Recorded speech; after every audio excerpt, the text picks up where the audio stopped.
uma gravada aqui. Deixa eu ver o nosso público aqui, como é que tá. Bem,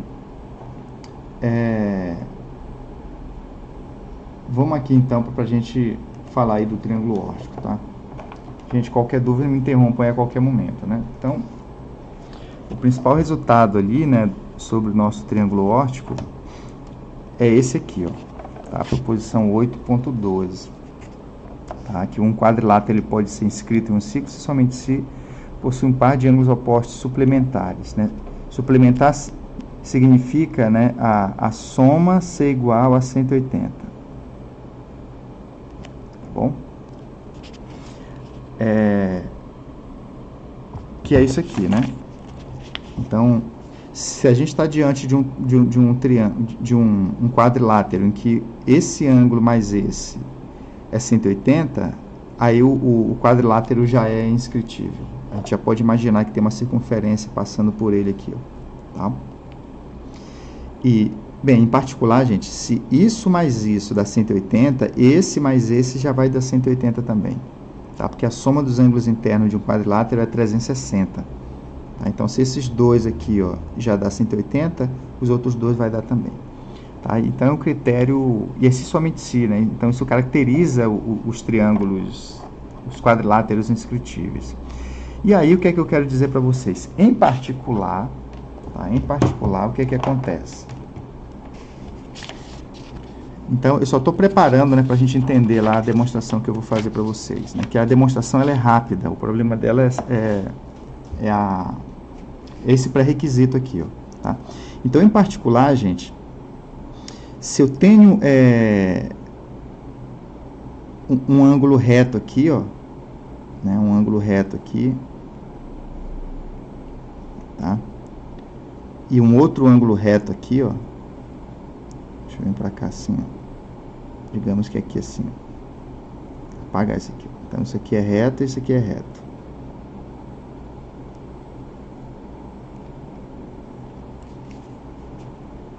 Não, eu cafundi aqui. Então, se isso aqui for reto, eu tiver um outro reto para cá, ó. Deixa eu tentar fazer aqui. Pronto, aqui, ó. Isso aqui é reto e isso aqui é reto, né? O que que acontece aqui, ó?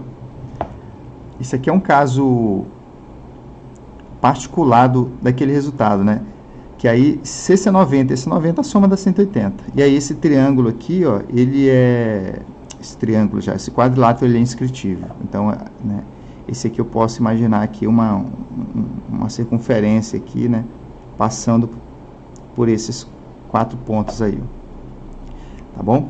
Então, isso aqui é um caso particular que a gente vai estar usando, tá? E não só isso, gente, né?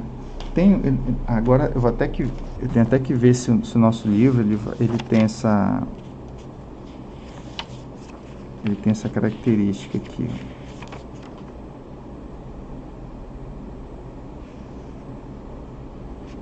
que é o seguinte: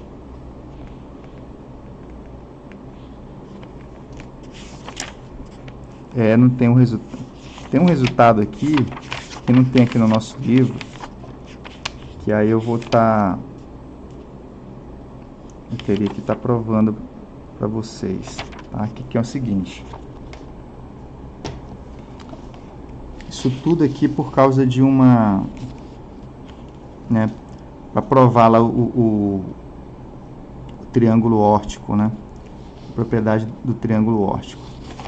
Deixa eu tentar explicar para vocês aqui um resultado que também caracteriza os quadriláteros inscritíveis.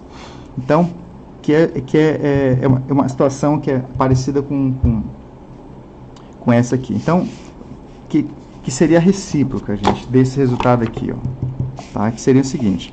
Bem, então a gente já sabe que isso aqui caracteriza, né?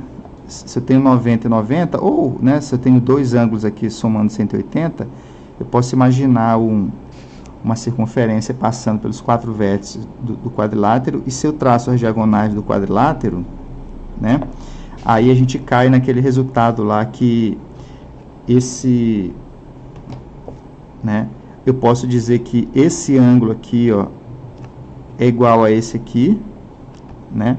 Porque como tem uma circunferência passando pelos 4 pontos, esse ponto aqui estaria vendo essa corda e esse mesmo ponto estaria vendo a mesma corda. Então, esses ângulos aqui, ó, eles são côngruos, são congruentes, né? E de novo aqui, né, por exemplo, esse ponto está vendo essa corda, esse aqui está vendo essa corda. Então, esse ângulo aqui, ó, deixa eu mudar a corzinha aqui, esse ângulo é igual a esse. Que foi o que eu fiz aqui, né? Que eu fiz aqui com vocês, tá? E aí a gente consegue transferir ângulos de lugares. Acontece que se acontece de dois ângulos, né, dois pontos estarem olhando para o mesmo segmento com a mesma abertura de ângulo aqui, ó, né, o ângulo, né, eles determinando ângulos de mesma medida, a gente pode dizer que os 4 pontos eles são inscritíveis numa circunferência, o quadrilátero, tá? Então, a gente tem, na verdade, 2 critérios, tá? Então, o segundo critério é esse. Se eu tenho um segmento, tá? E aí eu tenho, né, é aquela coisa, a gente sabe que se o quadrilátero é inscritível, a gente tem os pontos olhando para o mesmo segmento, determinando ângulos iguais. E vale a recíproca, que é o que eu quero dizer agora. Se por acaso eu tenho um ponto aqui, ó, que está olhando para esse segmento ali, ó, com certo ângulo θ aqui, ó, e tem um outro, né, segmento aqui, ó, um outro ponto olhando para esse mesmo segmento, né, formando aqui um ângulo θ, tá? Isso também garante para a gente, e é se somente se, tá? Né? Isso garante que esses 4 pontos, eles são, né, de que existe uma circunferência que, bem, o meu desenho não está perfeito aqui, de que vai ter uma circunferência passando por esses 4 pontos aí, ó, tá bom? Então, isso aqui que a gente vai usar bastante, gente, tá?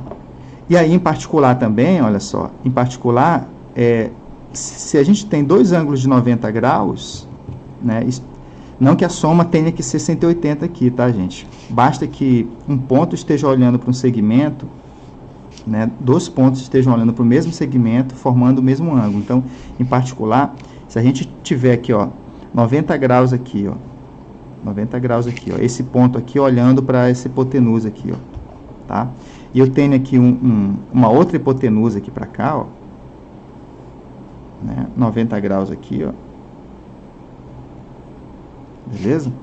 Esse quadrilátero aqui, ele é inscritível, tá? Então, esse resultado aqui, eu vou estar usando ele como lema para a gente estar provando a questão do triângulo óptico, tá? Bem, então, olha só. Então, eu posso imaginar que tem uma circunferência passando aqui por esses 4 pontos aqui. Deixa eu tentar desenhar ela mais ou menos aqui, tá bom? Então, a gente pode imaginar. A gente não vai desenhar a circunferência, não, tá? O que é que a gente vai fazer no futuro? Então, se acontecer uma situação dessa aqui, ó, né, 2 pontos olhando para o mesmo segmento, formando ângulos iguais aqui, ó, então a gente pode imaginar que o quadrilátero é inscritível, e aí a gente pode unir isso aqui, ó, olhar esses dois, isso aqui como as diagonais do quadrilátero e fazer transferências de ângulos. Por exemplo, né, imaginando, é só imaginando mesmo a circunferência. Então, esse ângulo aqui, ó, ele é igual a esse aqui, ó. Porque na circunferência, é um ponto da circunferência olhando para a mesma corda. Esse aqui também está olhando para a mesma corda. Beleza? O que mais? Né, a gente pode dizer que, olha só, esse ponto aqui, ó, ele está olhando para essa corda aqui, tá? E esse ponto aqui, ó, também está olhando para essa corda. Então, esse ângulo vermelho ali, ele vem para cá, ó. Né? Outro resultado aqui, ó, né, que a gente pode dizer também que esse ângulo aqui, ó, verde, né, que é esse ponto, esse vértice olhando para essa corda aqui, ó, para esse lado, né, vai ser igual ao que, ó, a isso aqui, ó, a esse verde aqui, ó, tá? Que é esse vértice olhando para essa corda aqui, ó, né? Porque esses 2 pontos estariam sobre uma circunferência olhando para uma corda da circunferência, né? E essa propriedade vale numa circunferência, né? Que ângulos inscritos na circunferência, né, olhando para o mesmo arco, eles determinam ângulos iguais. Beleza? Então, a gente tem 2 critérios aí, de si somente si, né, que caracterizam quadriláteros, inscritíveis, tá? Se somente se. Então, o primeiro critério é essa soma, né? A soma dos ângulos opostos dá 180, esse ângulo mais esse dá 180. Em particular, quando aqui for 90 graus, 90 e 90, o quadrilátero ele é inscritível, tá? E uma outra situação, né, é quando a gente tem dois pontos olhando para o mesmo segmento, tá? Determinando ângulos iguais. Aí o quadrilátero é inscritível, tá? E aí a gente pode criar aqui o terceiro, né, o último lado, o quarto lado do quadrilátero e fazer as transferências dos ângulos. Tudo bem? Então, esse aqui é o nosso pré-requisito, tá? Isso aí, uma parte está no livro. E essa parte que eu falei aqui para vocês, ó, né, disso aqui, eu posso estar provando. Ou então, né, isso aqui é uma coisa que vocês conseguem fazer até como exercício mesmo, tá? Depois de ter lido lá o capítulo, que no nosso caso é o capítulo 8, tá bom? E aí, esses resultados do capítulo 8, como é que eles servem, né, para demonstrar essa propriedade do triângulo órtico para a gente? Então, eu vou estar aqui, ó, traçando aqui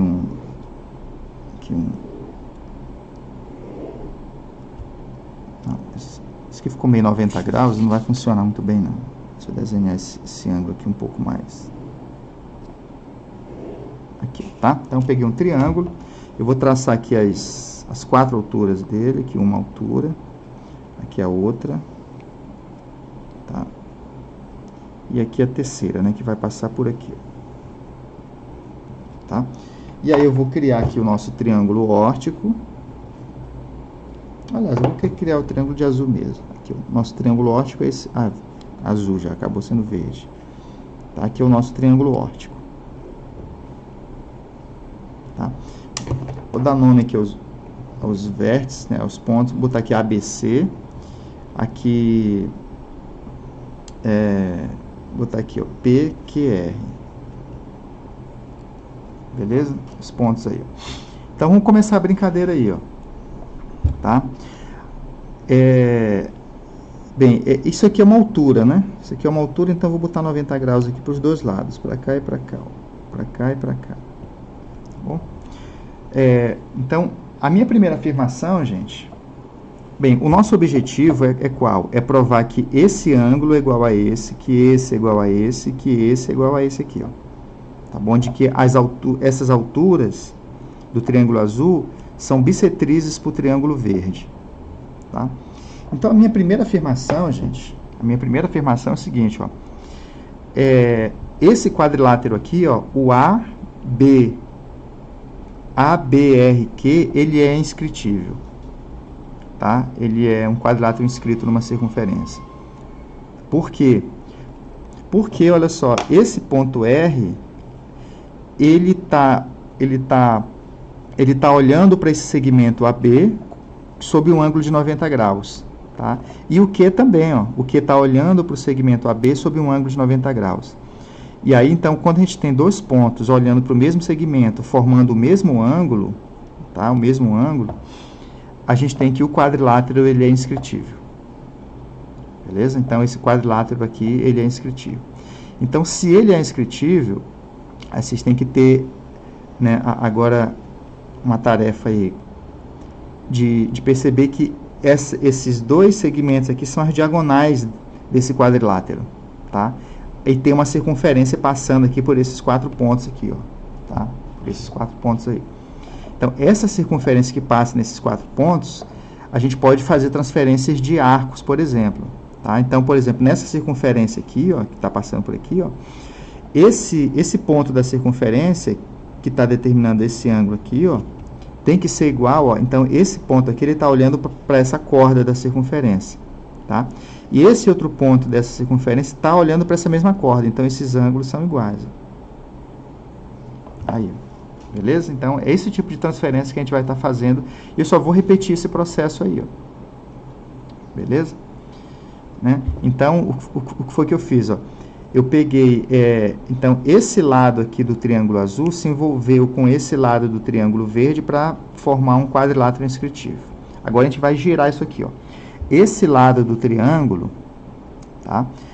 ele vai se envolver com esse lado aqui do triângulo verde para formar um outro quadrilátero inscritível, tá? Que seria agora o BCQP, tá bom? Esse quadrilátero ele é inscritível. Por que ele é inscritível? Porque o Q ele está olhando para o segmento BC sob um ângulo de 90 graus e o P também está olhando para esse mesmo segmento com um ângulo de 90 graus, né? E aí, então, a gente recai naquela situação nossa aqui, ó, né? Que quando dois pontos estão olhando para o mesmo segmento com o mesmo ângulo, então o quadrilátero ele é inscritível, tá? Então, de novo, então esse quadrilátero ele é inscritível, tá? Então, a gente tem que imaginar agora uma circunferência passando por BCQR. Então, tem uma circunferência que contém esses 3 pontos aí, tá? Nessa circunferência, esses dois... aliás, nesse quadrilátero, esses dois segmentos, o PC e o QB, eles são diagonais, ó, tá? Então, tem a circunferência passando por aqui, tá? E aqui as duas diagonais aqui do nosso quadrilátero. Aí, eu vou fazer transferência de ângulo agora, né? Nessa circunferência, esse ponto B, ele está olhando para essa corda PQ, ó, né? E esse ponto C está olhando para a mesma corda na circunferência. Então, esse ângulo eu consigo transferir ele para cá, ó. Tá? Então, eles são iguais. Então, esse ângulo vermelho ele veio para cá, né, no nosso primeiro argumento. Agora, esse daqui passou para cá, ó.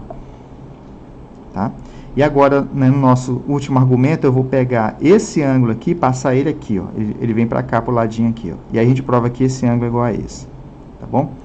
Então, agora, bem, a gente já fez uso dessa lateral aqui, né, e desse lado do triângulo azul. Já usamos esse lado do triângulo azul e esse lado do triângulo verde. Agora eu vou girar o problema. Eu vou trabalhar com esse lado do triângulo azul e esse lado do triângulo verde, tá? Girando o nosso problema. E aí, mais uma vez, esse quadrilátero, o APRC, que é esse, né, esses aqui, ó. Esse quadrilátero ele é inscritível, tá? Ele é inscritível por quê? Porque esse ponto P, ele está olhando para o lado AC sob um ângulo de 90 graus. Ó, né? Ele está olhando aqui, ó, com um ângulo de 90 graus. Tá? E esse R também está olhando para o lado AC aqui, ó, né? Sob um ângulo de 90 graus. Então, a gente tem dois pontos olhando para o mesmo segmento, né, com o mesmo ângulo, né? Ambos com o mesmo ângulo. Então, esse quadrilátero ele é inscritível. Tá? O APRC. Então, sendo ele inscritível, aí esquece esse B aqui, né? Você tem que imaginar uma circunferência passando por esses 4 pontos aí, ó, né? E se concentrar nesse quadrilátero aqui. As diagonais do quadrilátero é o ARPC. Beleza? E aí, nessa circunferência, o que acontece aqui, ó? Esse ponto C, ele está olhando para essa corda AP, ó. Ele está olhando para essa corda AP. E o ponto R também está olhando para essa mesma corda, ó, que é esse ângulo aqui, ó, né? Então, nessa circunferência, dois pontos estão olhando para a mesma corda, então eles vão determinar ângulos iguais. Então, esse ângulo aqui vai ser igual a esse ângulo aqui nessa circunferência aí. Tá bom? E aí, a gente provou que esse lado é igual a esse ângulo é igual a esse. Então, essa altura aqui, ó, ela vai ser bissetriz aqui. E aí, o mesmo argumento, gente, ele prova para a gente que esse ângulo aqui, né, agora, né, repetindo o argumento para esses outros ângulos aqui, ó, de que esse ângulo aqui vai ser igual a esse, tá? E de que esse ângulo aqui, vou botar em azul aqui, né? E de que esse ângulo aqui vai ser igual a esse aqui, tá? Usando o mesmo argumento, né? É só mudar de posição a figura, né? Beleza? Né? Se eu pinto de azul aqui, ó, né, esse azul aqui é igual a esse azul aqui, como a gente tinha visto. A esse azul aqui, ele vem para cá também, ó, né, no segundo argumento. E no terceiro argumento, esse azul ele cai aqui do lado. Beleza? Né? Aí, girando aqui, ó, aquele mesmo argumento, a gente prova que esse ângulo verde aqui, ele cai aqui à direita. Depois a gente prova que esse ângulo aqui, ele vem para cá, para essa posição. E depois, no terceiro argumento, dessa posição, ele vem aqui para esse lugar aqui, ó, tá? Como aconteceu com o vermelho. E aí a gente chega na nossa situação inicial de que essas alturas, né, são bissetrizes do triângulo verde, tá? Beleza? Então, esse ponto aqui, para o triângulo azul, ele é o ortocentro, e para o triângulo verde, ele é o incentro, né, que é o encontro das bissetrizes do triângulo verde, tá bom? Então é isso aí.